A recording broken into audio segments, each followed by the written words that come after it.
Welcome to Mighty Monday, my show here. Uh, this is Mae Renfroe, your host, and as always, I'm excited to be on doing this, and I hope we have several come on and join us tonight live. And whenever you catch us, I just hope you had a good week last week and that you've had a good Monday so far.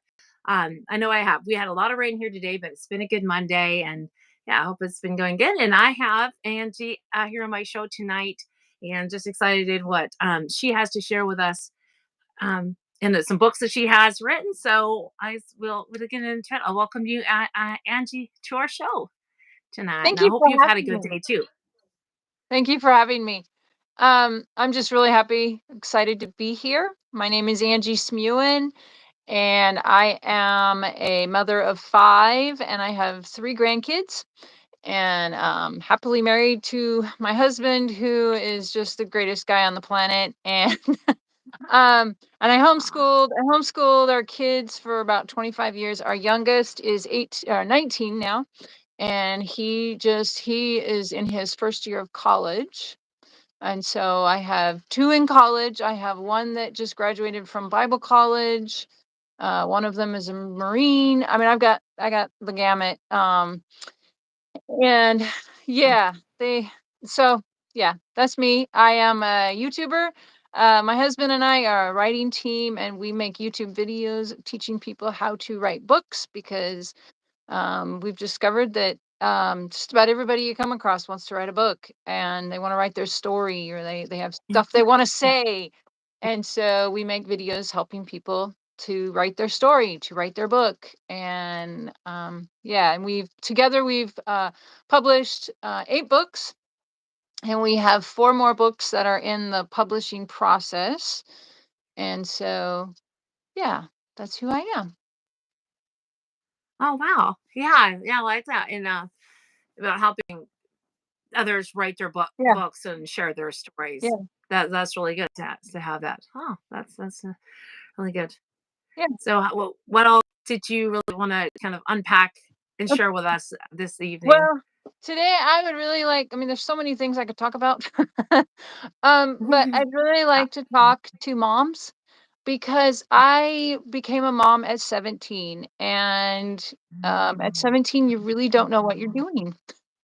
that And is young. Wow. Okay. and so after Wow. having 5 kids and really just seeking the Lord and really wanting to be the best possible mom I could be and trial and error, I've learned a lot about being a mom.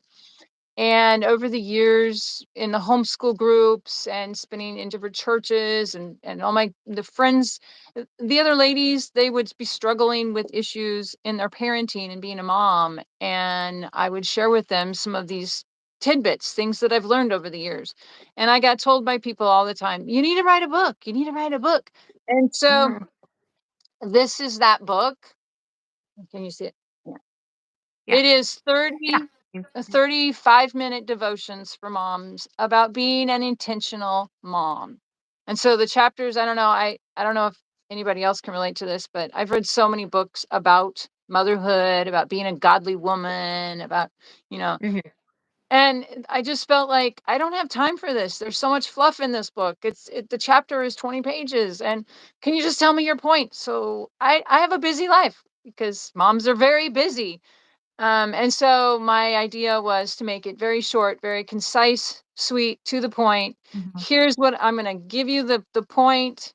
You can chew on it. It's going to take you can read each chapter in 5 minutes or less. And each chapter has like an application challenge for how you can apply that little tidbit to your motherhood. Mhm.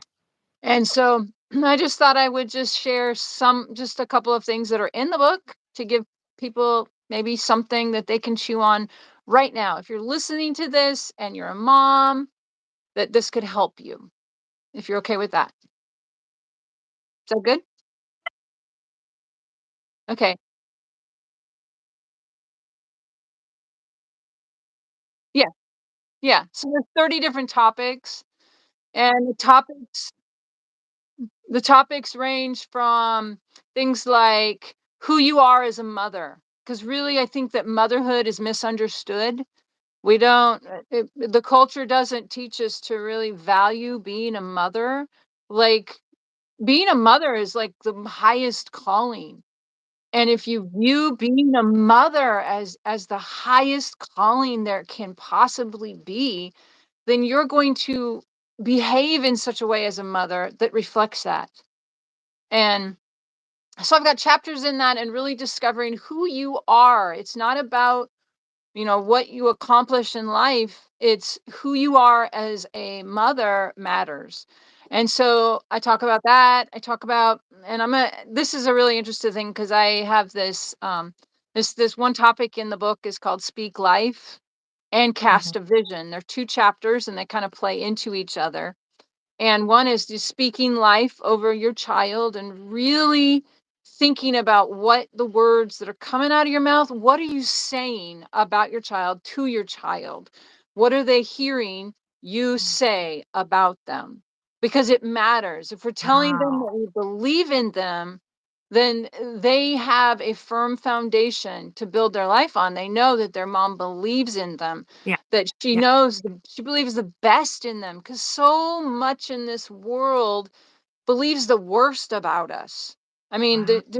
there's so much out there that says the worst, and we want to be that foundation that bounces our children into a positive mind frame, and we can do that with our words. And so this one thing that I started doing with my kids, they would go to bed and we had this nighttime ritual, and I would go, they would all get into their own rooms, and then they each had their own personal time with me every night, and I would go into each room and I would do this with them, and I would pray with them, and then once we got done praying, then they would pray and I would pray, and we get done with that, and then I would look at them and I would say, you are going to be a mighty man of God. Now, keep in mind, I'm talking to my 7-year-old son. Mhm. You are going to be Wow. a mighty man of God. And then I would look at him and I would say, what kind of man are you going to be? He's 7. And he just looked Yeah. at me like, I'm going to be a mighty man of God. And I would make him make it, say it back to me as a Yeah. statement about himself. Because Wow. there's power in the words that we speak, but there's also power in the words that our children Yeah. are speaking. What is coming out of our children's mouth? Yeah. And we can teach them to Wow. speak life over themselves. And so Yeah. you are Love going to that. be a mighty man of God. What kind of man are you going to be? I'm going to be a mighty man of God. You are going to do great things for God. What are you going to do? I'm going to do great things for God. And so I did that every night with each Wow. one of my kids. And my daughter, who is 21 now, she graduated from Bible college and she's now moved back home after living away from home at Bible college. And she's just kind of like, I'm not sure what I want to do now. I'm not sure what God's called me to do. And so she's kind of in a holding pattern. But Yeah. one of the things she told me when she came home, that since she's been home, was that while she was at Bible college, she just kept hearing my words. You are going to be a mighty woman of God and you are going to do great things for God. And she said that she kept hearing that and hearing it. Those are the words that were on replay in her mind while she's off at Bible college. And she just talked about how influential that was in how she sees herself, which is pretty cool. Are you there? Y- you're frozen on the screen.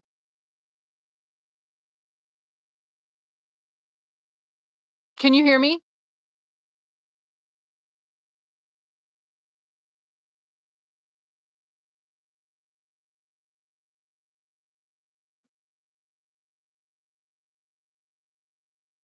Can you hear me? Okay. Yeah. I can see you now. Yeah. Yeah.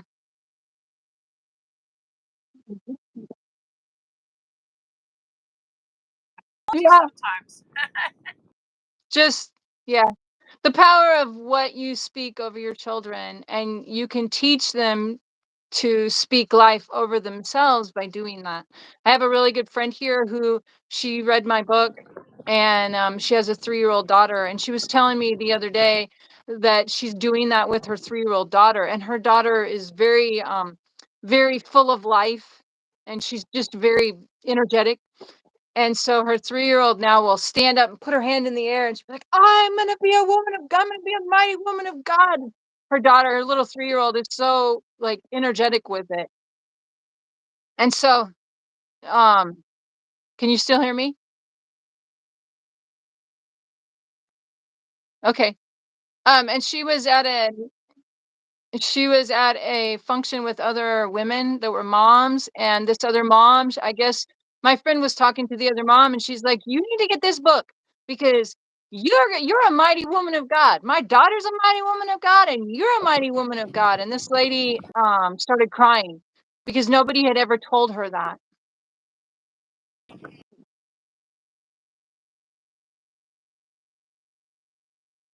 Oh wow, that's because I know I wasn't always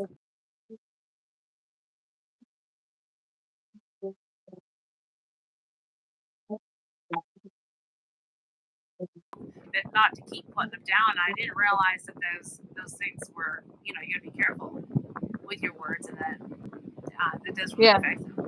yeah. Are you able to? Are you able to see me? Okay? Did I freeze up on your end? I couldn't I'm just tell. having a hard time understanding you. Oh, well, I wonder why.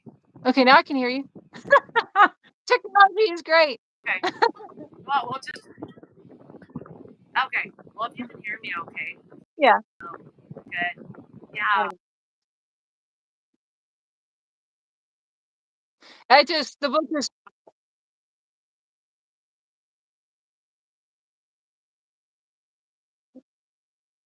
Did you ask me something?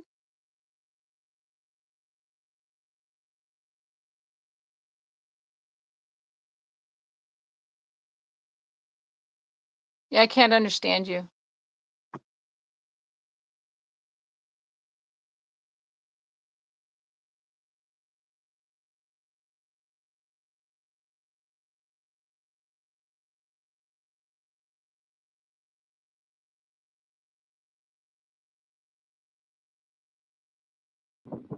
I can see Are you able to see me I now? can see you, but I can't understand you.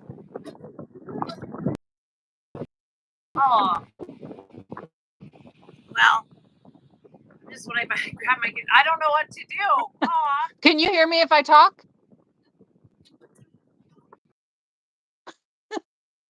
Well, I'll just say that the book is just I really feel so passionate about moms need to really understand the power that they hold in the life of their child, and with intentional thought and action, we can really make a difference in the outcome of their lives. Because we're not raising children, we're raising adults.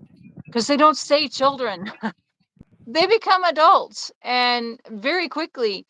And so if we keep the goal in mind, the goal is that it's to raise up children that are responsible citizens, and that they love the Lord, and that they have lots of good character. If you keep the end result in mind, and you are and intentional with your mothering to keep the end result in mind, then you can really have a profound impact on your child and on your family.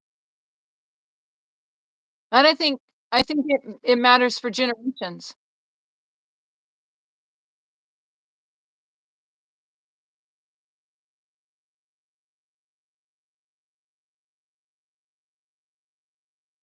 What? Last thing you said. I think we can make an impact for generations to come by being intentional with our parenting.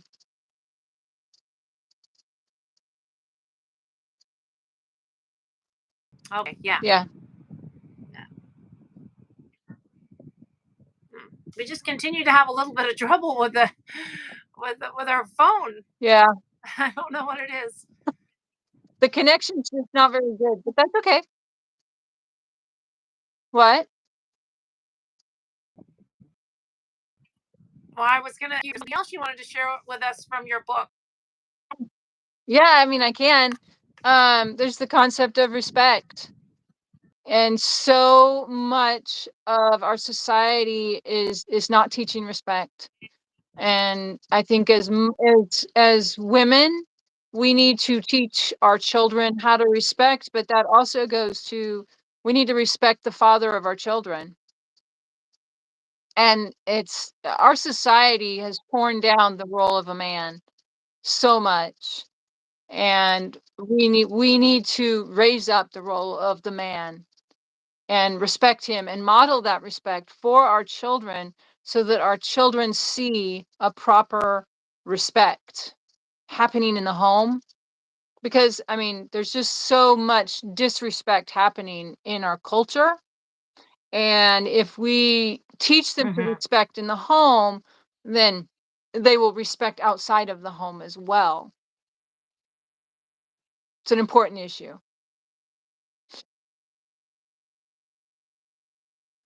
Oh yeah. Oh, that's a good one. Yeah, I know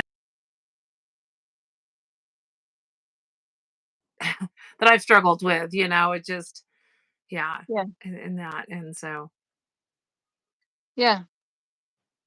really the children can really pick that up really Oh yeah. quickly. Yeah. I mean, you've probably had it happen too, or you're with your girlfriends and the kids are all playing, and the women, the moms are all standing around talking, and one of them starts talking about their husband, and it's not pretty. They're saying things that just tear her husband down, and those Hmm. kids, they hear it. They hear stuff, what they hear what's being said. Um, you're tearing down their dad, and Yeah. I mean, I don't know. I don't know if we're honest. I've done it. When I was a very young mom and a young wife, I didn't understand respect. I had to learn.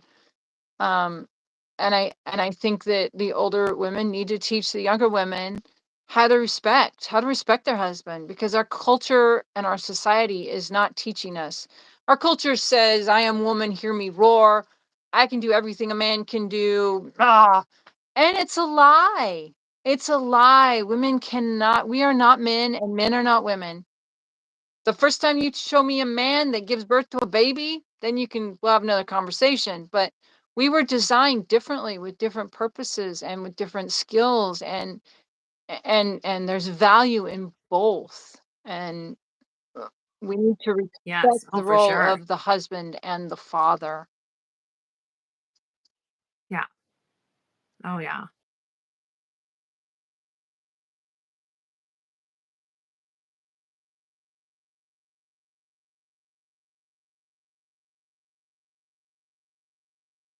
They think even and not to do the role that Yeah. God gave them to do. And then now to empower our young boys growing up to do the Yeah. same. Well, and you got a Yeah. boy. I like to think of this example of, because your boys, I mean, it's pretty innate in them. Look how strong I am. Got this little boy, and he's like, "Oh, I'm so strong." I mean, we've all seen little boys do that. It's very innate in them Yeah. to be strong, to be the provider, and as women, as their mom, we need to reaffirm their manhood. We need to be like, "I need this jar of pickles open. Can you open it? Are you can you be so strong for me?" And just praise him for being strong, for being brave, for being manly, because they need that. Even as a little boy, they need that, because of course you're not raising a child, you're raising a man, and you want him as a man to be a man, and you want him to know that you value his manhood, that you value the natural born thing that makes him a man, and that when he becomes a man, he will look back and know that that's a good thing. It's a good thing to be a man. Yeah.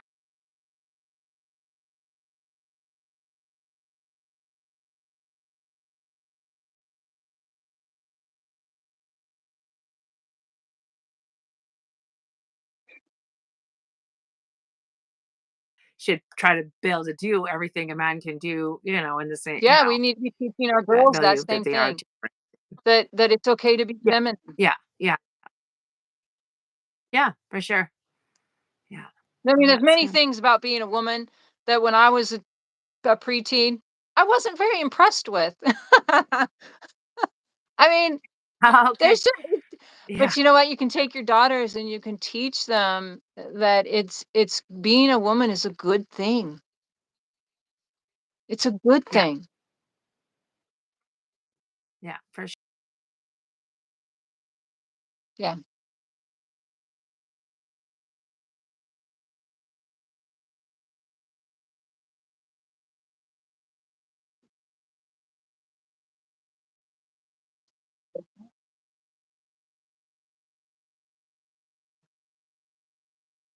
I don't know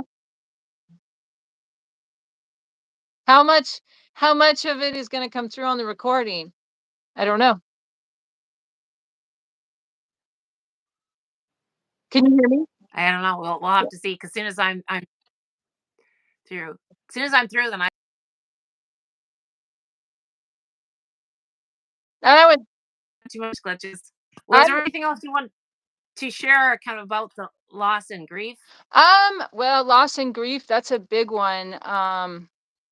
We lost our 3.5-year-old granddaughter to she got out of the house and got into the neighbor's pool and drowned.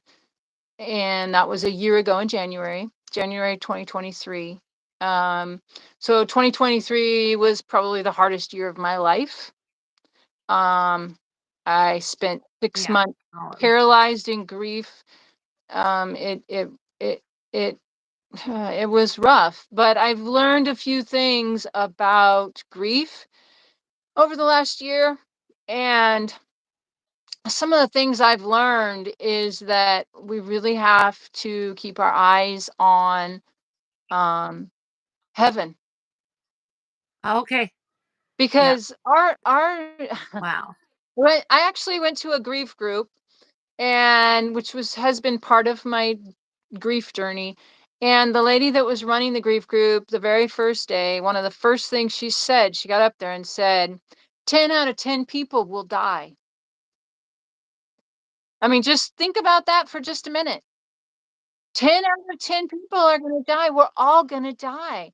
It's how we live between the time we're born and the time our time is up.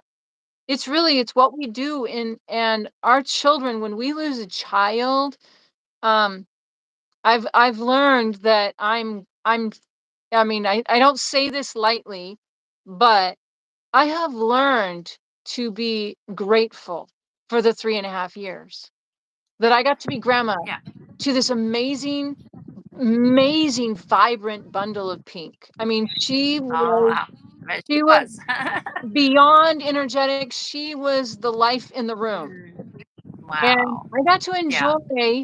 I got to enjoy her for 3.5 years. And now she's Yeah. painting heaven pink.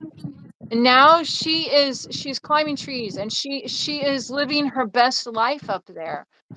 Yeah. And God let us have her for 3.5 years. And so I think that we sometimes get caught up in the here and the now and what we see. And Yeah. the truth of the Yeah. Yeah. matter is we're all gonna die. It's just a matter of how Yes. much time we get. And Yeah. We don't know. it it's not something, I mean, that is something I've come to after, some serious grieving, like gut-wrenching. um I don't know how to take another breath. I don't want to leave my room. I don't want to see anybody. I don't want to talk to anybody. The air has left the room and I'm devastated. So when I say, you know, I can say what I'm grateful for the 3.5 years. That's been a difficult journey, but it to get to that place has been very hard. I've also learned that it's in those darkest places in life where Jesus shows up the most.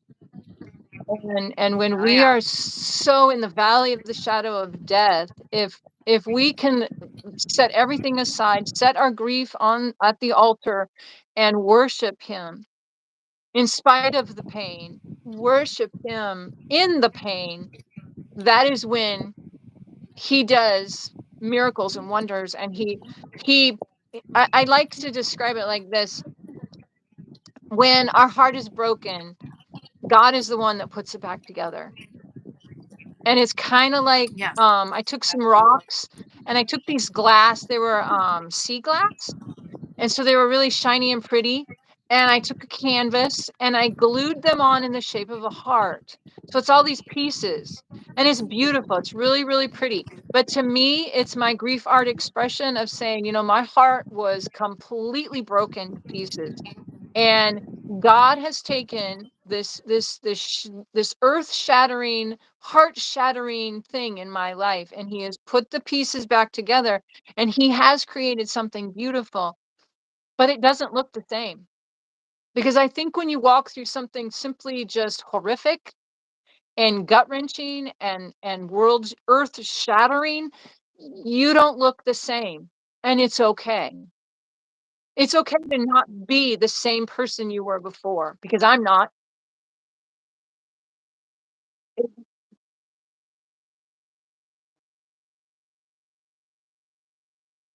As well on the journey from that since 2017, and just walking from that and through that. And no, we're not. Yeah, you changed. Yeah. And it's amazing, what he's done.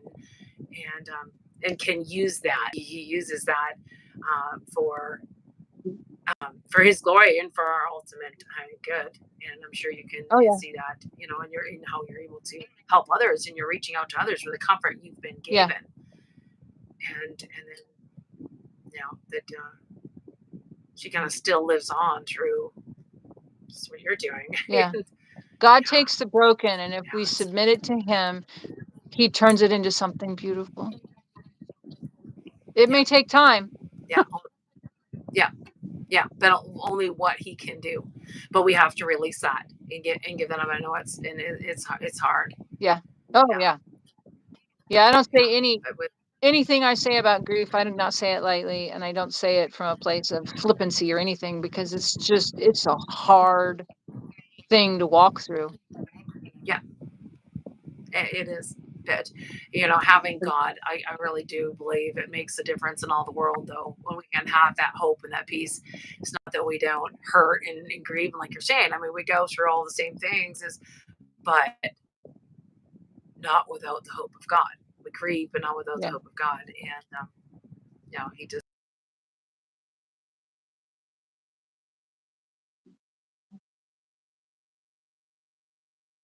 yeah, yeah. joy again. Mhm. Yeah. I Oh, that's neat. describe it I describe it like a puzzle. So we spend our lives putting our puzzle together, the puzzle of our life, and we're fitting pieces together, and we kind of know what the look picture's going to look like. And there's still pieces to go, but it's taking shape, and we know the picture we're making, we know where we're headed, we know what the puzzle of our life is looking like. And then something happens, like your son dying or my granddaughter dying, something drastic, shocking, something happens, and that puzzle that we've Yeah. spent so much time putting together is turned on its head, and it comes crashing to the ground, and the pieces go everywhere. And it takes time to pick those pieces up and start putting the puzzle back together. But unfortunately, some of the pieces are broken. Some of the pieces get lost in the process. The puzzle doesn't look the way we thought it was going to look. And sometimes that's how life is. Yeah. Yeah. It was see God. Yeah, God did not say that we would have a good life. He and Jesus says that in me will have peace, but in this world you will have tribulation. But be of good cheer, of overcome the world. So He's told us we're going to be in tribulation. We're going to have Yeah. troubles and trials, and death is very much a part of our life, as life itself is. So it is very much a part. Maybe we weren't meant to bury our children. maybe the natural way of life, but death is a part of life, and this is the world we live in. But God is with us every step of the way, and He said He'd never leave us nor forsake us, and so And he is, He's says always that with us. he says that he is near to the brokenhearted. God is Yeah, near to the yeah, brokenhearted. When we are brokenhearted, we can take our broken heart to him and we can and trust He him with heals. it. Yeah. He puts Yeah, the pieces back together. He heals the brokenhearted. He binds up the wounded. And all we have to do is go to him. yeah, We just have to run for to sure. him with our brokenness. Yeah, yeah, to do that. Wow. Yeah, I like that. And I think that could really speak to someone. Someone can really relate to that. Yeah. I really, that's really good. Is there any kind of other last things you want to share? Like maybe we should go ahead and wrap our time up. But I've really enjoyed it, and we've shared a lot of valuable content here. So, is there Yeah. any last things you'd like to share? And Just that every time I talk, I tell people, if you get my book and you want to talk to me, just send me an email, because I love people, and I love, my heart is really to help people on this journey. And if you have a question or you just want to connect, I'm available. Yeah. We have a website, and it is smuinmedia.com. And yeah, just you can find me okay, there. Yeah. okay, we'll definitely have all that in the description too. I'll put that in. Okay. So that sounds good. Like that you're available to talk to people Yeah. because I know that is very needed. Yeah, And someone that can understand and have been there. I've had people take me up on it, and it's kind of fun to have someone Yeah, and just be able to have some one-on-one time with someone and just give them some personal connection. It's pretty cool. I like it. yeah, yeah, that's for Yeah. sure. Because we are Okay, not well, meant, okay, here's my final parting words. We are not meant to walk this road alone. God did not design us to be alone. He designed us to be in community. He designed us in Titus. He tells the older women to help the younger women, to teach them how to live. We were created by God to need each other, to need relationship, to have the older generation mentor the younger generation. That is God ordained, and we need each other. yeah, we sure do. That's the way He Yeah. created us. So, yeah, Yeah. that's good. Well, I sure, yeah, enjoyed you on sharing with me, and yeah, it was neat that we found out that we had both been on the same Yeah. podcast, as long with my guest that I found out we had been on the Pam Fields podcast called The Mom Next Yep. Door. And I really recommend that podcast to mothers. That is a really good one, and it was kind of neat that we had that connection there. So Yes, very much so. yeah. Okay. Well, But you take care, and okay. we will stay in touch. Yeah. And to those listening, I hope that this was you've been able to hear us okay throughout the time, and you have a real good week. And I'll see you back next Monday on for Money Monday. So, well, take care, Angie, Bye. and Thanks for thanks having again. me on. Okay, thanks. Okay, bye.